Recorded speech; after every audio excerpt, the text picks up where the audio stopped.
A política na Argentina. A Argentina, assim como tantas outras nações da América Hispânica, vivenciou a experiência de nação explorada pelo modelo colonialista espanhol. Sua emancipação esteve associada à ascensão da elite local em Buenos Aires, que eram ligados aos grandes grupos internacionais.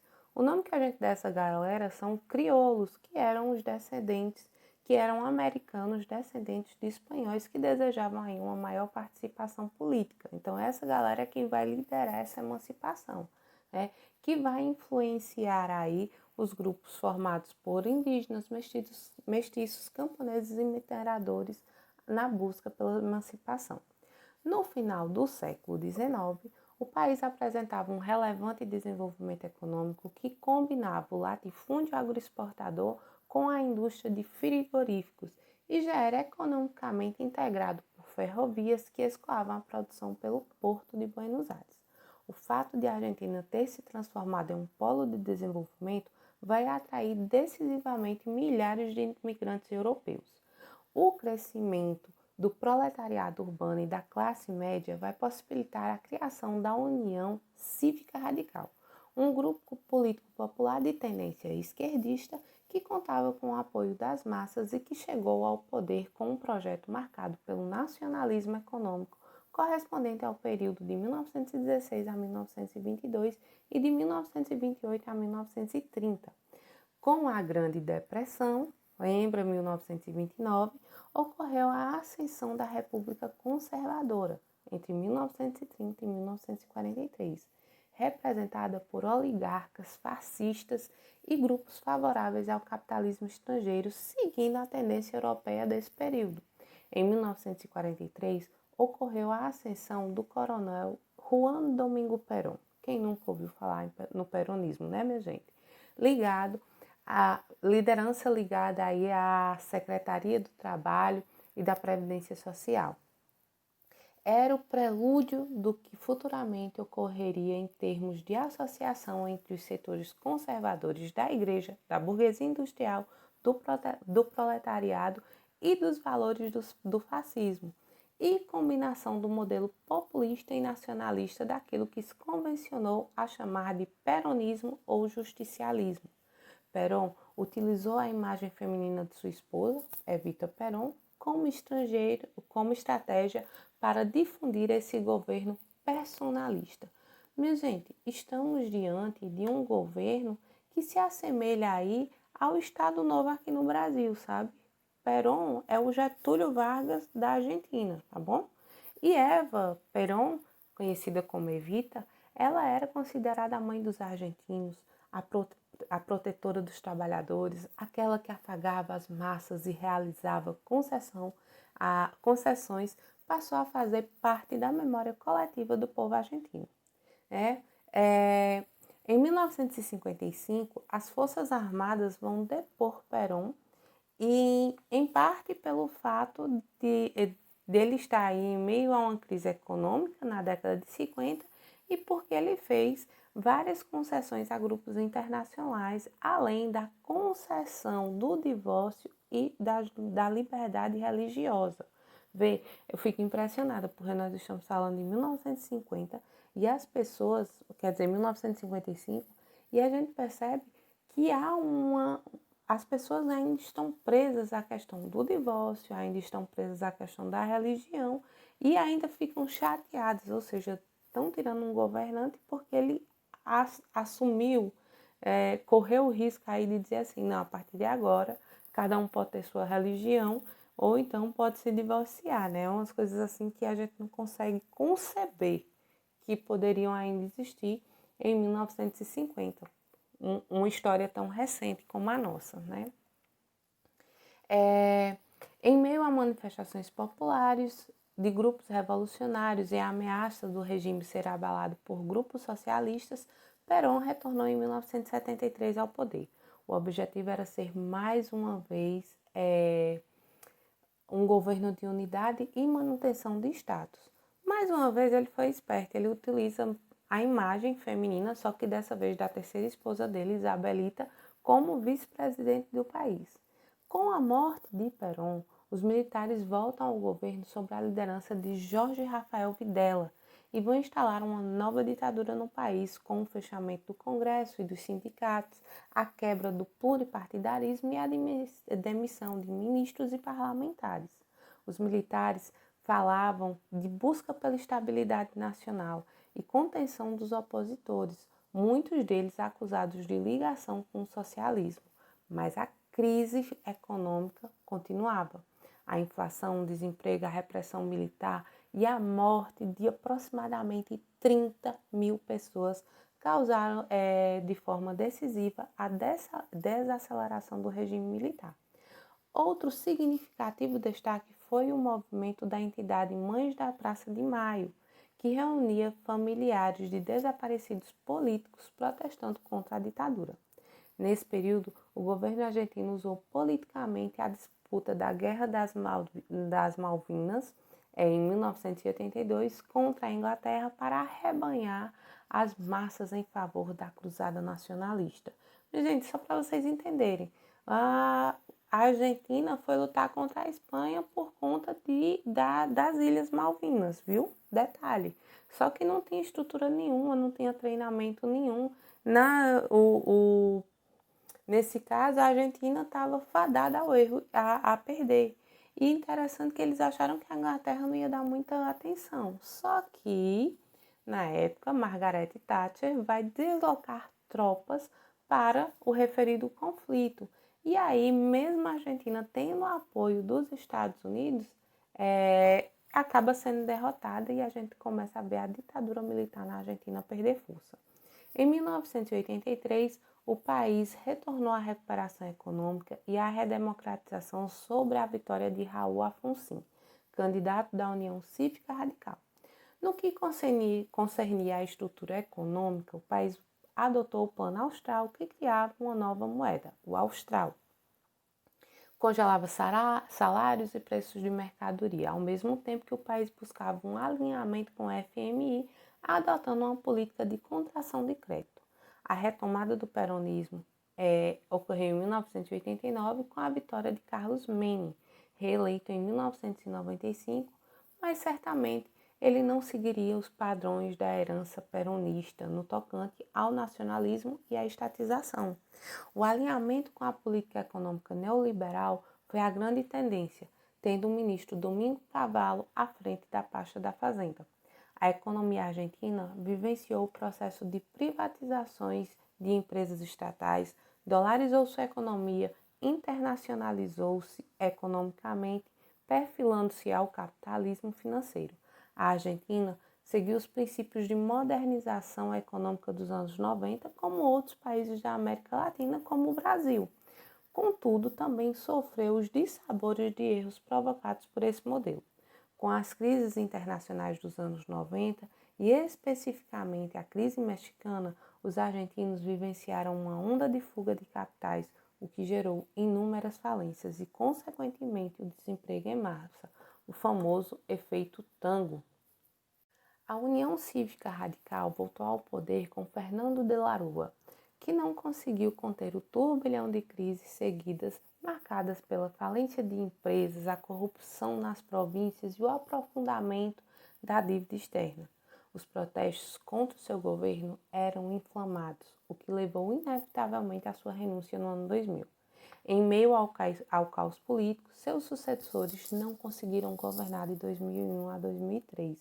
O governo coube a Eduardo Duhalde, escolhido pelo Congresso Nacional. De 2003 a 2013, devagar, viu? De 2003 a 2013, observa-se na Argentina os exercícios de governabilidade presidencial marcados pela família Kirchner. O governo iniciado por Néstor Kirchner prometia romper com os ditames neoliberais na prática política argentina, decretando a moratória da dívida e buscando negociar com os credores os valores que a Argentina pudesse pagar. Nestor seguiu um caminho de popularidade na sociedade argentina, sinalizando que retomaria as estatizações e o nacionalismo econômico, bem como os programas sociais. A continuidade desse modelo político foi praticado por sua esposa, Cristina Kirchner, que de forma estratégica deu sequência aos programas sociais e desenvolveu uma imagem política muito próxima daquela que havia sido a orientação peronista de Evita Peron, procurando desenvolver perante as massas a figura da mãe dos pobres, a guardiã do povo argentino. Para muitos analistas, sua postura lembra o populismo de tempos anteriores e seu posicionamento estaria oscilando na centro-esquerda. Contudo, o governo argentino não goza da ampla simpatia dos investidores internacionais que o acusam de práticas estatistas, manipulações de números econômicos e interferências na liberdade de imprensa. Pessoal, vocês estão percebendo que enquanto eu vou falando, é muito parecido com a história do Brasil, né? A gente vai vendo que enquanto a gente observa que antes dos Kirchner entrar no poder, a gente tem um governo neoliberal na Argentina que lembra o governo de Fernando Henrique. Já os Kirchner lembram o governo de Lula, né? Então a gente percebe que tem essas nuances. E a gente percebe que é meio que a história da América Latina ela vai se repetindo nos países. Então a gente acaba tirando essas pessoas do poder. Os Kirchner também vão sair do poder na Argentina praticamente no mesmo período que o PT sai aqui no Brasil, entendeu? É essas comparações que a gente observa se repetir. A gente vê que todos os que eu falei até agora têm a questão de terem vivenciado a ditadura, de terem uma influência dos Estados Unidos. Então a gente percebe que politicamente e economicamente falando, a América Latina ela acaba sendo constituída por governos que têm muitas coisas parecidas. A gente vai falar agora de outros atores na América do Sul, já entrando aqui no século XXI, e a gente vai falar de outros países que não vão seguir essa tendência da Argentina, do Brasil, do Chile, certo? Então vamos lá. No estudo sobre a América Latina, é interessante que se analise as novas lideranças da América do Sul, bem como as relações de poder que influenciam o presente do continente. Na virada para o século XXI, a forte crise socioeconômica, o desemprego e a miséria social levaram ao abandono da cartilha neoliberal por parte de muitos países, provocando a ascensão de uma onda vermelha, forma como foi chamada a vitória dos partidos de esquerda. Acabei de falar isso para vocês, né? Observa-se na Venezuela de Hugo Chávez, cujo governo perdurou por 14 anos ininterruptos, chegando ao fim com sua morte em 2013. E olha lá, viu, minha gente? Só acabou porque ele morreu, viu? Cá pra nós. Com um governo caracterizado pela postura nacionalista, estatizante e antiliberal, Hugo Chávez rompeu com a cartilha neoliberal e discursava contra a influência norte-americana, sendo chamado pelos opositores de ditador e populista. O líder carismático reuniu massas de operários, militares, camponeses e índios, promoveu programas sociais que levaram a melhorias nos índices de distribuição de renda e de desenvolvimento humano, elementos reformistas dos programas chamados por ele como socialismo do século XXI. O exercício de sua governabilidade foi marcado pelo apoio de uma maioria congressista e eleições periódicas. Em contrapartida, foi observada nas melhorias sociais posturas autoritárias de forma assintosa contra a oposição e as grandes empresas de comunicação, bem como a convivência com líderes políticos mundiais criticando internacionalmente por suas posturas ditatoriais. Ninguém está dizendo que lá foi uma maravilha não, viu, minha gente? No campo econômico, a Venezuela vai se destacar como a maior reserva de petróleo do mundo, no qual é a grande produtora, o que levou Chávez a influenciar várias outras nações. A fundação da Aliança Bolivariana para os Povos da Nossa América, a ALBA, foi uma grande estratégia chavista, reunindo países recebedores de custeio de petróleo venezuelano que seguiam a mesma linha política da Venezuela, como Cuba, Bolívia, Equador e Nicarágua. Em uma análise bem resumida, é possível apontar alguns países influenciados pela Venezuela, como a Bolívia, que sob a liderança de Evo Morales, em 2006, vale salientar que Evo Morales é o primeiro presidente indígena lá da Bolívia, né? nacionalizou a exploração de gás e o petróleo e manteve com os Estados Unidos uma relação extremamente conflituosa. Já o Equador de Rafael Correa também segue no mesmo padrão nacionalista estatizante.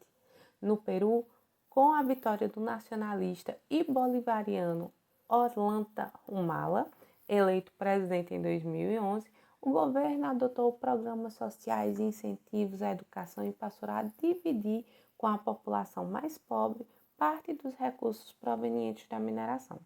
Já o Paraguai é um caso bem peculiar, pois o país, com seu presidente Fernando Lugo, entre 2008 e 2012, defendia um padrão de moderação, também aliado com os programas sociais, e anunciava promessas de uma reforma agrária com a concessão de terras que seriam desapropriadas ou cedidas pelo Estado.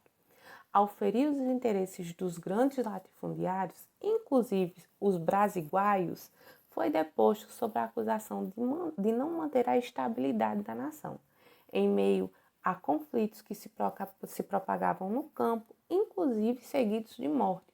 Assim, o processo político que levou à destituição de Lugo pode ser considerado uma ruptura na ordem democrática, o que vai acarretar na suspensão temporária do Paraguai no Mercosul. Já o Uruguai, sob a liderança do ex-guerrilheiro José Mujica, 2010-2015, ele conservou as tradições liberais do país, como o casamento entre pessoas do mesmo sexo e a permissão do aborto até a 12ª semana. Nas áreas reformistas, o presidente atuou na promoção de programas que visavam o fortalecimento da educação pública e do combate à miséria extrema. Dos grupos de países conservadores, a gente pode citar o Chile, a Colômbia e o México. O Chile, até o primeiro governo de Michelle Bachelet, entre 2006 e 2010, tinha uma postura moderada, mas com a vitória de Sebastião Pinheira, rico empresário nacional, opositor de Bachelet, seu governo fortaleceu acordos bilaterais com os Estados Unidos e sofreu críticas do movimento estudantil que reclamava maiores investimentos na educação. Em 2014, Bachelet assume seu segundo mandato como presidente. Já a Colômbia certamente é o maior aliado dos Estados Unidos na América do Sul. Inclusive, eles vão ter aí várias bases militares norte-americanas que, entre outras finalidades, auxiliaria aí no combate ao narcotráfico. Já o México figura entre os fortes aliados dos Estados Unidos, pois o presidente Enrique Peña Nieto, no cargo desde 2012, confirmou a aliança com o governo norte-americano, mesmo sendo de oposição em relação ao seu antecessor Felipe Calderón. O narcotráfico e o crime organizado figuram entre os maiores desafios do México atual. Então é isso, pessoal. Como a gente pode observar, há meio que um espelhamento na América Latina e seus governos. E a gente percebe que do mesmo jeito que esses governos nas últimas eleições perderam espaço, nas penúltimas, a gente está vendo que eles também estão voltando ao poder, a esquerda está voltando ao poder, como a gente teve o exemplo agora na Bolívia. Então é isso, pessoal. Terminamos por aqui um breve estudo do século XX e também do século XXI na América Latina.